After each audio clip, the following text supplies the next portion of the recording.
welcome to Artwork, a conversation with creative people about the joys, the challenges, and the mundane moments of living an artistic life. We're your hosts. I'm Poppy Rose. And I'm Brea Robertson. And our artist today is Helena Napal. Helena is an emerging artist currently exploring painting, sculpture, and design. She came to Berlin 4 years ago with the intention of studying international relations. However, she soon became immersed in the creativity of the city and found a sense of fulfilment in facilitating arts workshops with German students. Currently, Helena seeks to better understand sexuality and identity from the female femme perspective through her visual art practice. Her experiences of sexual trauma and reproductive health issues fuel her passion to reclaim her power and autonomy by embracing adversity and creating in the face of it.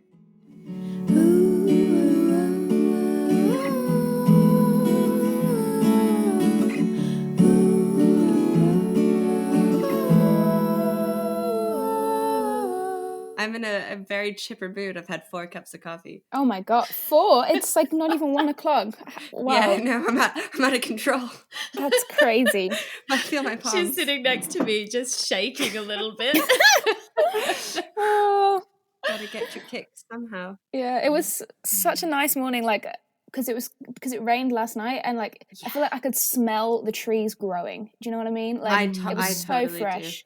It was gorgeous. Yeah, I want a cozy rainy day. Yeah, me too, to be honest. I want to cuddle up on my couch and read. I mean, I've been doing that every day anyway, but you know, it's a different mindset when it's raining outside. Yeah, exactly. And it's like we have been inside because of Corona situation, but to be inside because it's raining, it's like a novelty. Like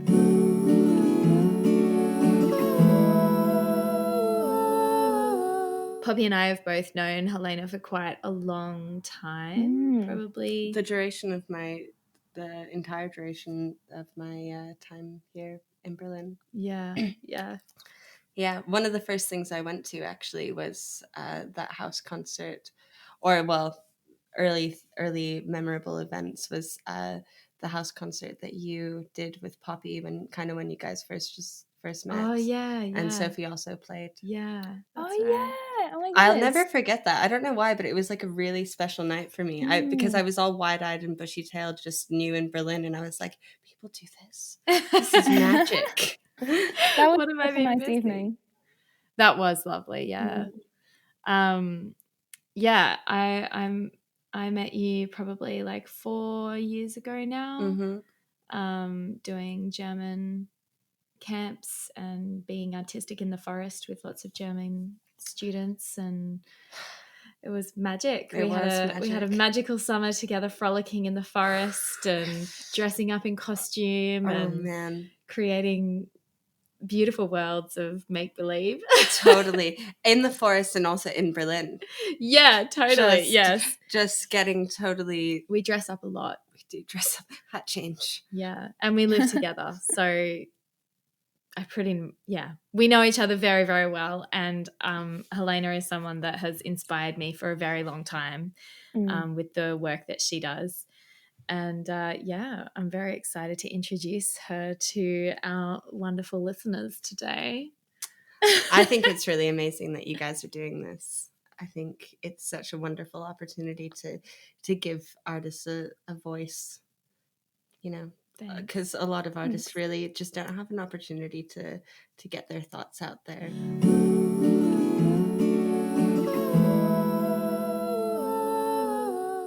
You came to Berlin a few years ago with the intention of studying international relations. Yeah. And now you're pursuing a completely different direction. So what has your journey been from going from wanting to study something quite academic to pursuing a creative career? Yeah. It's been a long, windy road, that's for sure. I think, so I come from a family of lawyers and professionals, doctors and lawyers. And I guess from a very young age, my understanding of success was based on those, on that precedent. And I've always been really creative, and creativity was really fostered within me as a child, but always as like a secondary thing, you know, as a hobby, as like a nice thing to do on a sunny day, but never as like a career. And so I just have had it in my mind since I was very young that I was going to be a lawyer, because I just knew no other way of being successful, of living, of making a living. And so that has always been in the back of my mind. I studied philosophy with the intention of going to law school after that, and then took a break from that and traveled a bit and really came back to my art after moving to Berlin. And yes, still in my head, loved it and enjoyed doing it, and would have loved to have that be my dream, but kind of have felt for the past God knows how many years now that I'm just kind of passing the time and enjoying my youth and enjoying my creativity and kind of playing the role of a young free artist. But at some point I would have to buckle down and hit the books and study law and like just get back to real life, you know? Yeah.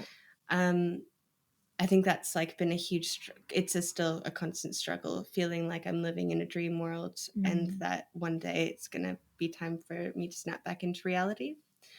But I guess as time has gone on, I've kind of come to terms with the fact that this dream world is reality, because if you want it to be, it can be. That's really liberating. I think that was a realization or revelation from last year.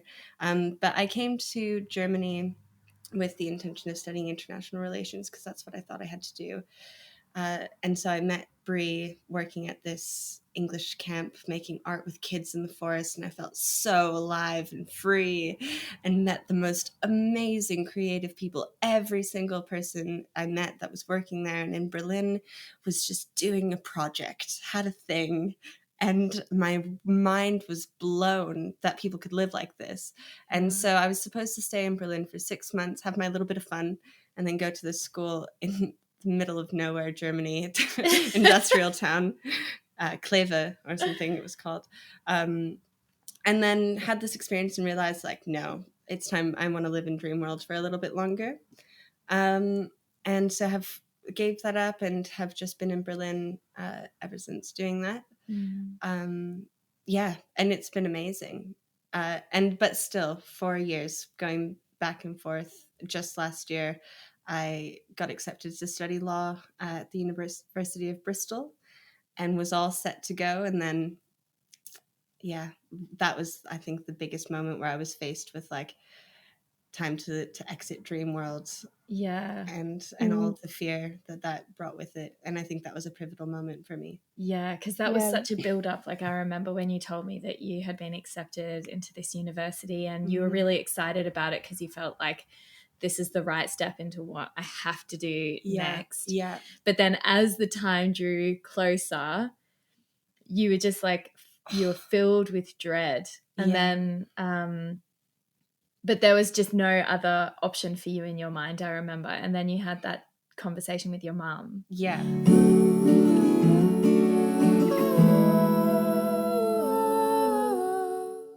I think that process was really interesting because, I don't know how to explain it other than to use colors, and it's so vivid in my mind in that way. But it's kind of like I've always imagined the future very clearly, and so I had it in my mind that I had to study law and have a job, and then everything beyond that, I didn't really think about actually being a lawyer, but I was like, my house is going to look like this, it's going to be so beautiful, have a little room in the upstairs with lots of windows for painting and kids running around, muck all over their faces, finger painting, baking around the island, listening to Ella Fitzgerald or something. But then the thing I realized where the disconnect was that everything before that studying was black. It was just dark. And the date was nearing and I could only see darkness, and I just couldn't I felt like, okay, I just have to suck it up and get through 4 years of this, and then I'll get back to that light, fun, colorful vision that I have. So then I was all set to go. My dad was going to come over from Canada, rent a car, drive all my stuff over. I expressed this anxiety to my dad, and bless him, he was like, well, we'll bring your painting stuff and we'll set you up a little painting area in the corner of your room, and you'll be able to do your painting while you're studying. And I was like, okay, yeah, you're right. Yeah, little painting corner, it'll be fine. It's just fine. Little dedicated art corner, we're good. And then I was talking to my mum one day about 2 months or so before I was supposed to go, and I was really jazzed about some idea I had. I couldn't even I can't remember what it was when I was getting really jazzed about ideas and then they go away. But I was really jazzed about something, and my mum was listening intently, and she was like, oh, very good, that's so exciting. And then she dropped a bomb on me and was like, are you sure you want to study law, Helena? And I was like, yeah, where is this coming from? And she was like, well, like, you have to, if you're studying law, you're not going to have time for this stuff anymore. You're going to have to just love the law and enjoy reading case law and getting sucked in and reading case law for hours. And you have to be passionate about it. Otherwise you won't succeed. And she wasn't doubting me and saying I wasn't clever enough or saying that I couldn't do it, but she just, I guess, made me reflect on where my passion lies, and kind of led me to the realization or the understanding that it's passion that makes you successful. It's not, the success isn't based on choosing a certain path. Just because you're pursuing law doesn't mean you're successful. It may sound good to other people, but if you're not passionate about it, you won't be any good at it. And that was monumental, because I was getting, in a sense, permission from my parents, who I regard so highly and think are so clever and amazing, and they've done such great things in our community in Toronto with their work. But I felt like I was getting permission to do something else. And then also was forced to really reflect on what made me the most excited. Would I be excited about studying law? Would I be able to focus on that for hours on end because I loved it so much? And the answer was just no. And then she also said it's not just going to end when you finish studying. When you get your degree, then that's a full career, a lifetime even of having to be passionate about something, because you're dealing with people's lives and their liberty, and you can't half-ass that. It's just, you can't do that. And so that was huge for me, and I realized that, okay, actually no, this isn't going to work. And I felt free, and I decided that I wasn't going to study law, and I was going to pursue my art, in maybe by studying it, by just doing it. And that changed everything for me.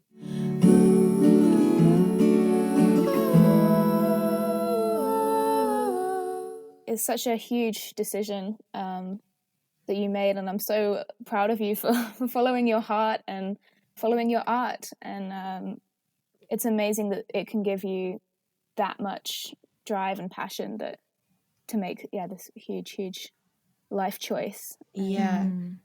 I think another interesting thing was that I just felt like I was also too old to all of a sudden start pursuing my arts. And I think that's something I've been battling with as well, is coming away from these benchmarks or of age and where you should be at what point in your life.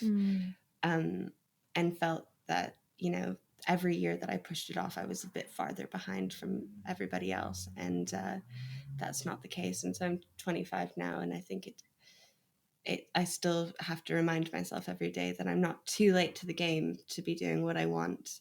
That's really, really an important thing, I think, for everybody, because you can be 60 and decide that you're not happy doing what you're doing, and you still have to have the courage to say, it doesn't matter what age I am, I'm just following my heart. Yeah, it's never too late to change.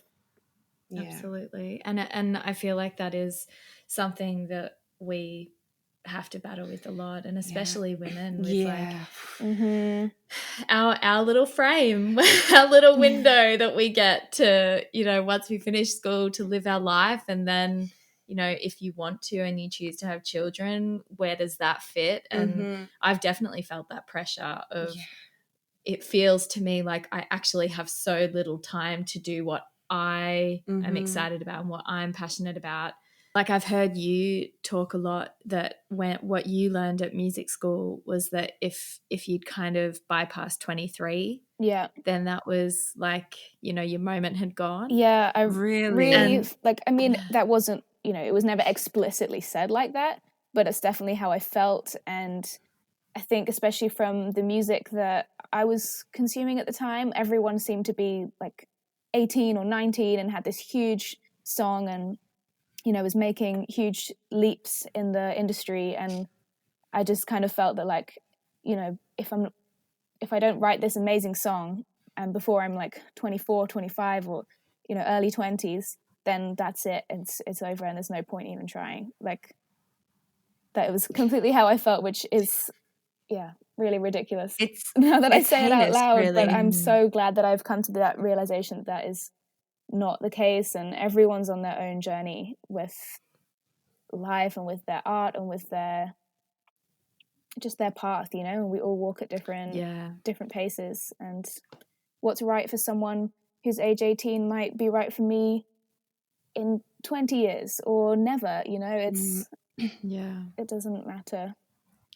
And I think there's something to be said about the way our understanding of the world and our life experiences affect the art that we make, and how, like, the process of just living is so crucial to making or doing anything worthwhile, to be able to relate to people. Like, the other thing about, like, just going back to the law, for example, the thing I always found very confusing is the thought of someone studying law at, for example, at age 18 and becoming a lawyer by like 23, 24, you know, and starting their law career.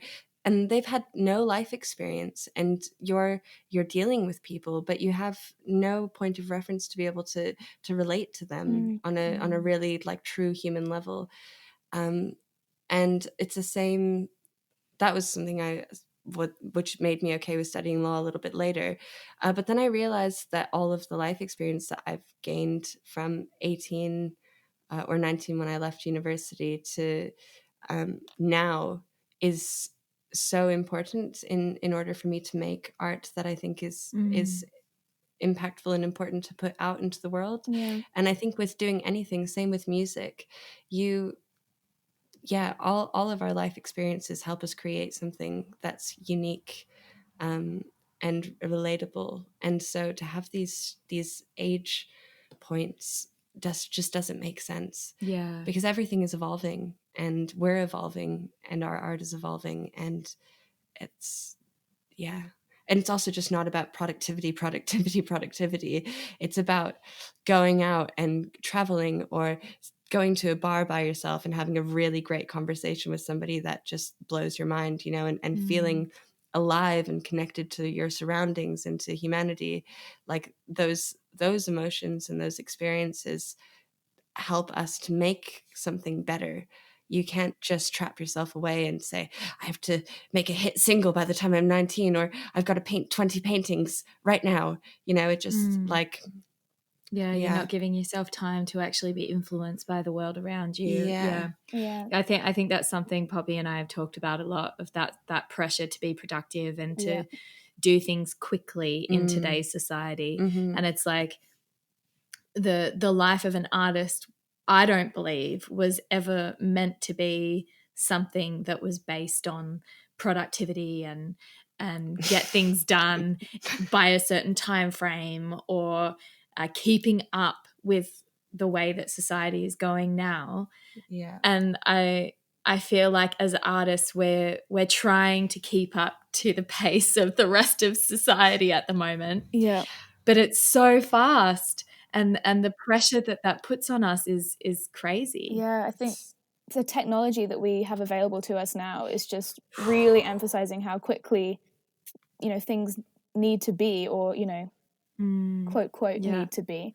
And the fact that with social media, artists and singers and whatever who have a whole team around them, they can present themselves where it's only them, And I think that's something that's really affected me, is that I'm comparing myself to these artists who probably have 10 or more people around them in the team supporting them and helping them with all of the different aspects of life and with their career. And I'm just one person here, and I said, why aren't I doing the same amount as these other people? But it's just me, and I'm one human, and yeah, that's probably not going to be. It's not a healthy way to think. Yeah.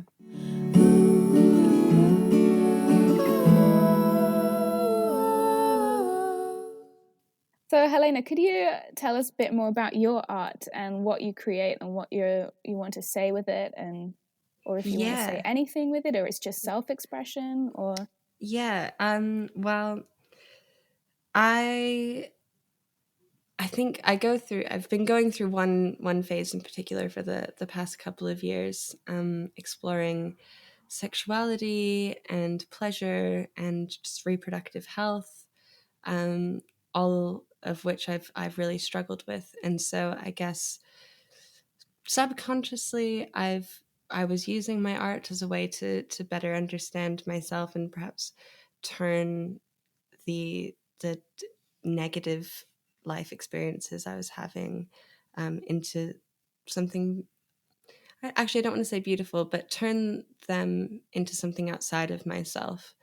And so, yeah, I basically was painting vaginas and some erotic art, some fallopian tubes and ovaries, and just exploring those things, because I realized I had PCOS.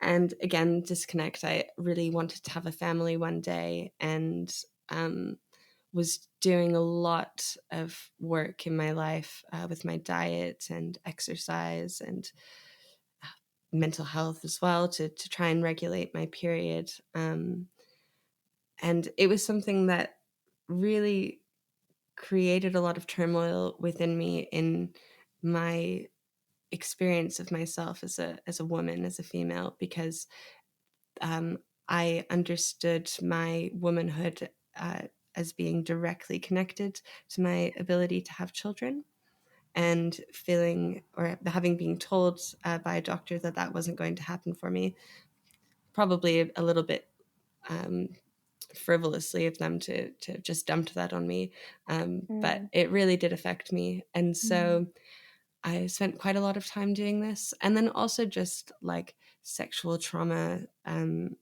led me to want to make art where I felt female pleasure was being celebrated, and sex was more beautiful.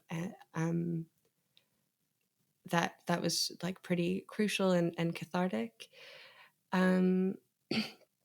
Yeah, and so I was doing that for a couple of years. Before that, just doing nice portraits, and also trying to find ways to make my art mean something. So I did something I'd love to do again, a project with this organization called Brushes with Cancer, and they basically pair an artist with somebody who's experienced or battled cancer, and you meet them for the first time, and then you have 3 months to get to know them, and I form a friendship, and then you create a piece to reflect their journey, and then it goes up for auction at this lovely event. And that was a really special moment, and I think that was like crucial in me realizing that I could make a difference, a small difference, perhaps, but a difference by creating art. because prior to that, I really believed that the only way I could make a difference was by being a criminal defense lawyer and representing those with no voice, and that was a huge moment, because there are so many ways to make a difference. And if that is a goal of yours, which I think for most people it is, understanding that you can make a small difference with something you're passionate about is huge and really liberating, and you will make more of a difference if you're passionate about your medium or your thing, as opposed to just trying to go the standard route if that doesn't appeal to you. So that was very cool. You've also done some really interesting projects. With living with you, I get to see a lot of what you're working on, and something that I've seen you do, and you've also done for me, is the plaster sculptures of women's breasts. Yeah. And a couple of years ago, I had a breast reduction, and before I had the operation, Helena made a plaster cast of my former breasts so that it would be something to remember and to compare the new additions with.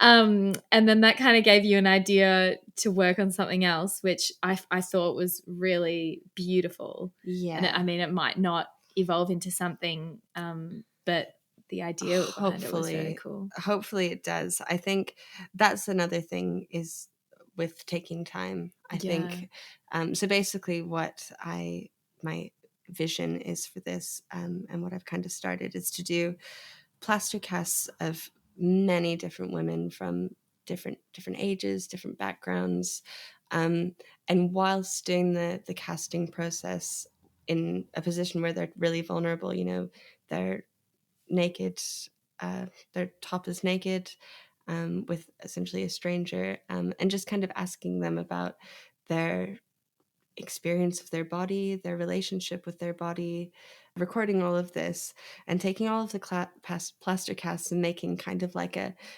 boob igloo that people go inside of.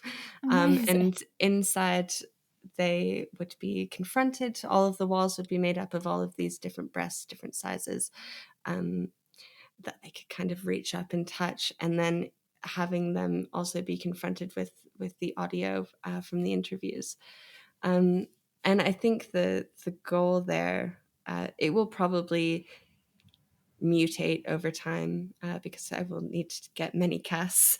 But the goal there is to basically show how similar our experiences can be, even though we all are so different and come from very different places, how united we are, and also the ways in which our differences really bring us together, and to create a unified voice.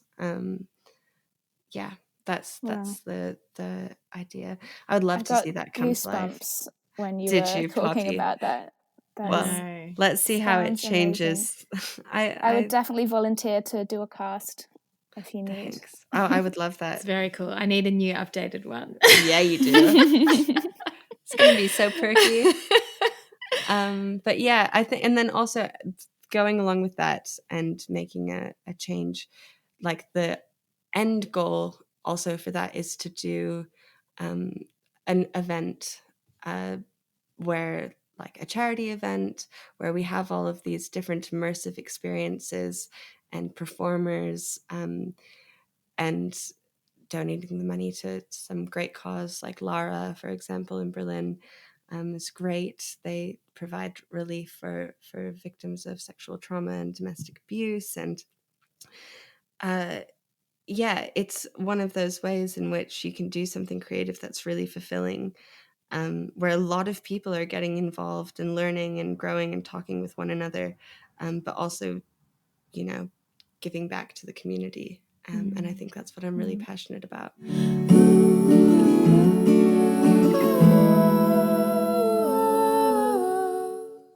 I really appreciate that you open up that conversation and dialogue about females' sexuality and their experiences. I think that is such a important message that is really not talked about enough. Definitely. And I think, your passion to bring women together through this conversation and or everything surrounding it, I think is so important in this world. Yeah, absolutely. I mean, it's made these conversations, even just on a personal level, have made a huge impact in my experience of sex and sexuality and my understanding of my own body, because for the most part we're really in the dark about a lot of things. We don't, because it's been so hushed. Like, I know I didn't grow up in a family that talked about this stuff, didn't learn it at school, and it was quite taboo amongst my friends until, you know, I got a little bit older. And it's just by talking with other women that I've come to understand what is normal and what is like okay, and like understanding that there are other people going through the same thing as you is so relieving when we live in a world that really tries to isolate us with our own experiences, you know, and we just constantly feel shame and and confusion, I think, a lot. And yeah, it's so important to take back the narrative and rewrite the story about what our experience should be from our own perspective, and B, to find refuge and community with our fellow sisters. Absolutely.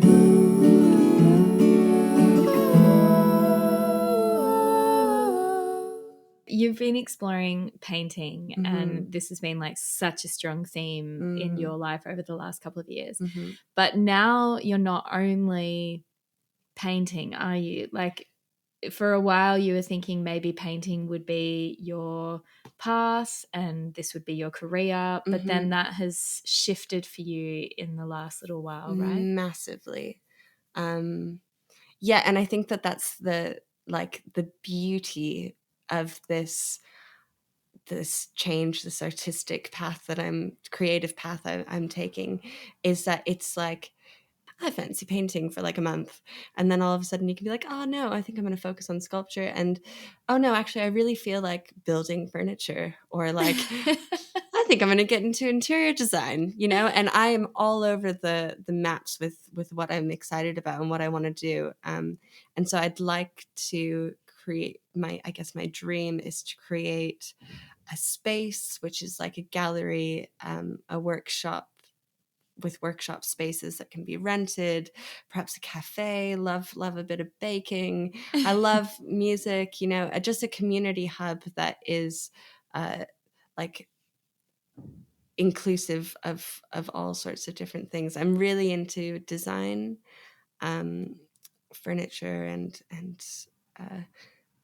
interior design, and so I'd love to essentially have a space where that features work from local designers, where everybody can buy the furniture that's used in the decor of the place, that hosts music events, that gallery, lots of work by local artists and painters and stuff. And yeah, I guess my dream is to find a way to encompass all the things that interest me into one thing that is not stagnant, but can evolve and morph and grow as I grow myself.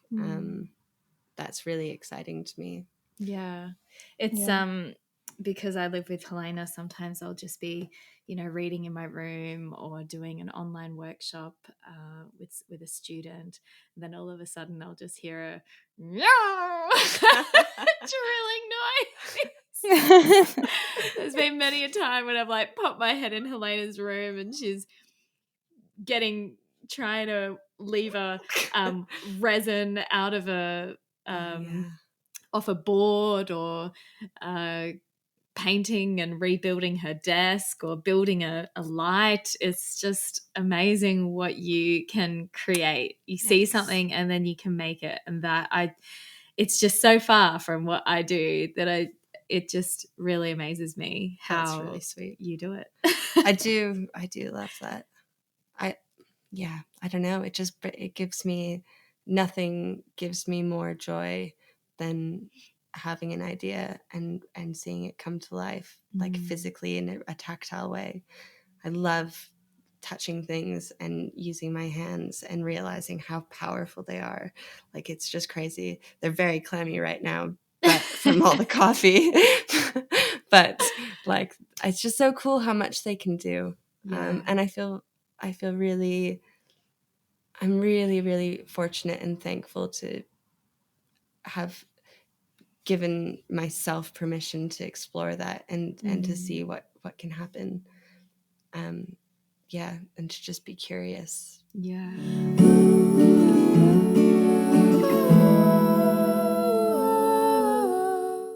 In addition to the other little things that I'm working on, something that's really important to me and quite exciting is this upcoming ceramic collection of vagina magnets, or pussy magnets, if you will, and incense holders and candle holders. And the intention there is to sell them, of course, and give the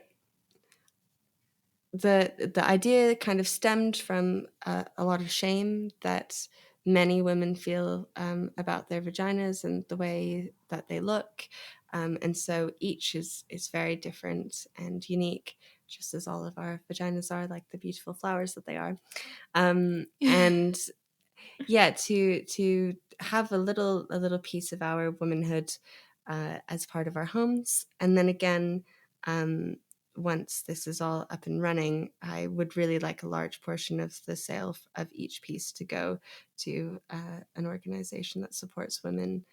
I'm really excited about that. And yeah. And they're beautiful. Amazing. We have a couple of pussy magnets on our fridge right now holding up photos of, dear friends. And it's just so beautiful to see a little vagina on the fridge. Yeah, it's so great. And also, if you just like have someone in a photo, like a racist uncle or a sexist grandfather, you could just like pop a little magnet on top of his head, and it's just like I really picture them being used that way. Yeah. Send them some good energy.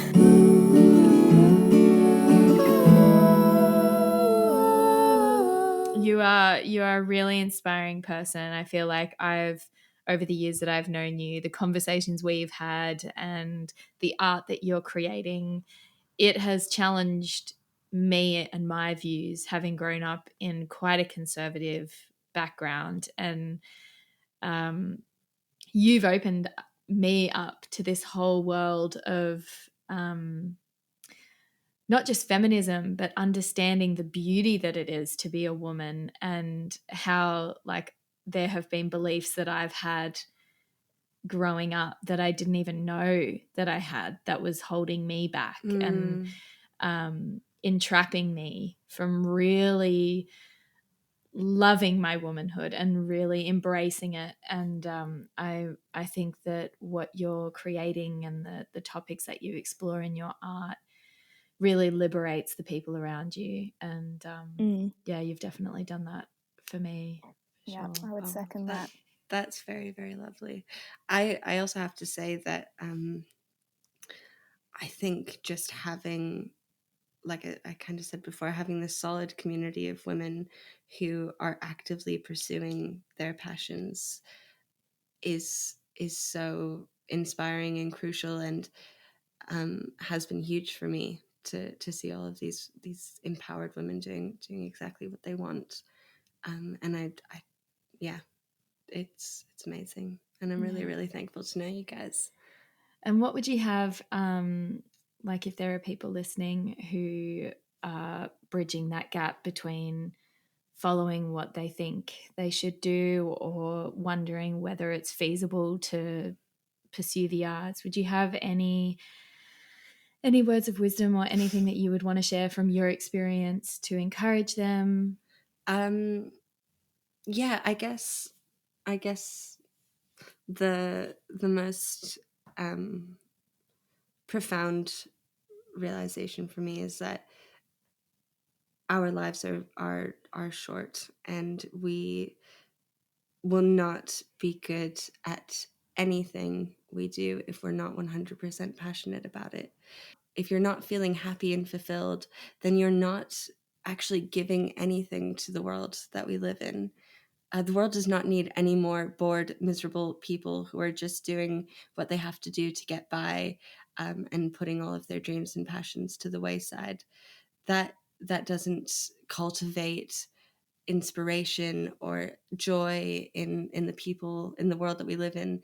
And I think we need more people that are fulfilled, because fulfillment breeds kindness and generosity and creativity and ingenuity. And yeah, I think just don't be bored. Don't be bored, and don't lose your curiosity. Being childlike curiosity is so important, and that can only be fostered if you are passionate and excited about what you're doing. Yeah, and success comes in many forms. So yeah, I guess that's it. Wonderful. Amazing. You are such a light beam, Helena. Like, thank you so much. And please keep shining. And yeah, you really brighten up this world. It means so much to be able to talk about these things with you guys. I'm excited to see where artwork goes. I've got big visions in my mind. I see like a big stadium, live recordings. We've got trays with hors d'oeuvres. Everybody's dressed to the nines. People standing up and asking questions and chiming in. It's just red carpets, the whole shebang. Yeah, it's gonna be let's great. Hope. I think after talking to you, it's like it reminds me of why we want to host this podcast. Not only is it about showcasing incredible artists and their work, but artists are exploring topics that are so important for us to talk about, and artists are pursuing ideas and discovering and exploring beliefs and attitudes and perspectives of the world that in our day-to-day life it's really easy to not think that deep or to not go that deep into conversations. And I hope that through these podcasts our listeners get perspectives that they may not have discovered in their day-to-day life. And so I really, it's really great to hear the different perspectives from our artists and the things they're exploring and learn from it. I'm so excited. I'm like dying over here with excitement at the fact that we're part of we're part of this conversation, and we're setting precedents and we're starting conversations, and I want to have more conversations like this.